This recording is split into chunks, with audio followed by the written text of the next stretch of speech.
an adventure, guys. If anybody's here, wants to um, be take an invitation and speak to me with your voice, I'm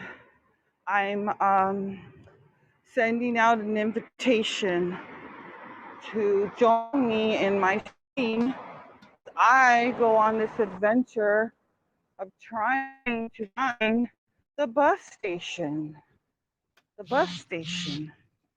so that I can get a bus back home because I am in a city that I'm not familiar with.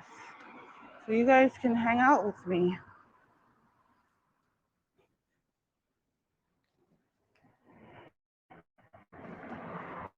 So if anybody's familiar with Almonte, that's where we are right now. Almonte.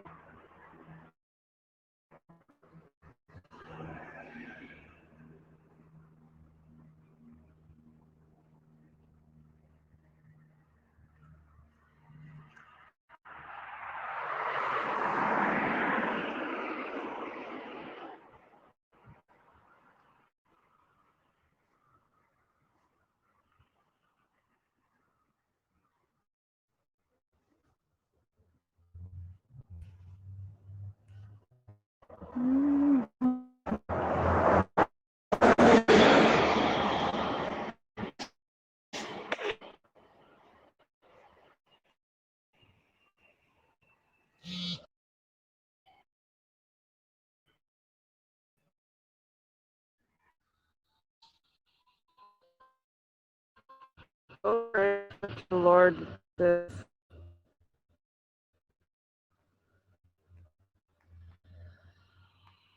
on the Lord.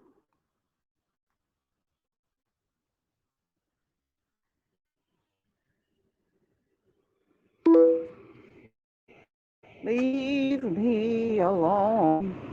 Okay. This is, I'm going to share what I experienced. So for anyone who did experience, and this is going to get kind of like heavy. So I attempted to visit a relative. We're going to just say that. I attempted to visit a little bit, and the person relative is with, meaning other, is, how can I say this? Not too cool. Okay. So in my attempt to visit this relative who has been sharing with everyone in the family are very serious ill, so my response to let this person, my relative, know, that I'm here and that I love my family member and that I'm concerned and I hope that they get well soon, etc., etc. And I bought some flowers. And the whole scenario popped through when I arrived unannounced, because I was hoping, because of past experiences with this unruly person that my sister, well, I just gave it away, that my relative is with, is not, let's say, just friendly to visitors. So this individual proceeded to let me know in so many words that I wasn't welcomed. And since I wasn't welcomed, I was also told that I was not going to be able to see my relative, physically see this person. Like, I wasn't going to be able to physically see my relative, who is, what I've been told, which I'm not sure if it's true at this point now, is seriously not well. So you can understand my concern and my feeling that, I really need to see my family member. I know through all this COVID business that they're doing, if someone's in a hospital, admitted that because of COVID, your family can't even be by your side. But this family member's at home. I went to visit this family member at home. So I attempted to do so, and I got flack. And the very weird and strange part about it was that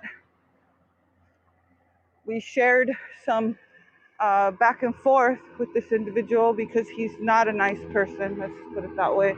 And I said some things that I truly believe that this person is. Basically, I just told this person, what I thought about the whole situation, that I didn't think it was right. You can go. That, that I wasn't able to see my family. And I don't know about you, but if somebody's trying to keep you from seeing a family member and being all suspicious and behaving in a way that makes you think there's something probably wrong, controlling behavior, that is what you call in the psychological arena, psychology, it's called duress. When someone is living in duress, meaning they're under a controlled environment where they can't move, they can't leave, they can't be on their phone, that's called duress. And unfortunately, when you are in a that is controlling, people can find themselves in what's called duress, where you are controlled by another individual. Now, this person has been like this for years, and you can't tell someone, especially your family, hey, maybe you shouldn't be with this person. This is not healthy. Well, I shared those things with this person, and I've shared them in the past. And of course, this person responded exactly the way I expected, which was immature, rude, and disrespectful. And I unfortunately dropped down to his horrible level and said pretty much some horrible things as well. So, so we just went back and forth with horribleness, words at each other, and it is what it is. But this is the part that scratches my head, that makes me scratch my head and say, okay, what's really going on here? Because this family member proceeded to call me and cuss me out. This family member, I'm going to repeat it, called me, cussed me out, made threats, said that, whatever I was doing was, not right, and this, that, and the other, and just totally disregarded his behavior. See, that's the ironic thing. People who behave badly or are with people who behave badly, that's one of the first signs of an unhealthy relationship. The person who is behaving badly and the person who's with the person who behaves badly will excuse the other person. They'll excuse them. They'll behave like if that person's behavior is not happening or it's not wrong, but they'll totally focus on your response or your behavior towards that person that they're with. That is an unhealthy relationship. If a person is with somebody and they're always ignoring and excusing their horrible behavior. So that's what took place a little bit ago. And now I'm finding myself I'm on an adventure here because I haven't been to this station in decades, I think, trying to figure out how I get back home. And you guys, let's see, you three, you're here with me. And I just hope if you guys believe in prayer, you believe the Lord Jesus Christ as Lord in your life, say a little prayer for me, please, that I find the bus and that I get myself back home safe and sound, and that, yeah, so everything will work out, and it will be resolved. But as for what I just experienced right now, I've concluded that this is just a very unhealthy relationship, that I unfortunately cannot help. Sometimes your family have to go through things, or they live their lives and you try to help them, but sometimes you just can't help them. All I can really do at this point is just pray for the family member. That's all I can do. So, I'm gonna go now. I made it to the bus station. I hope you guys are well. Take care. God bless. And all that stuff. Bye.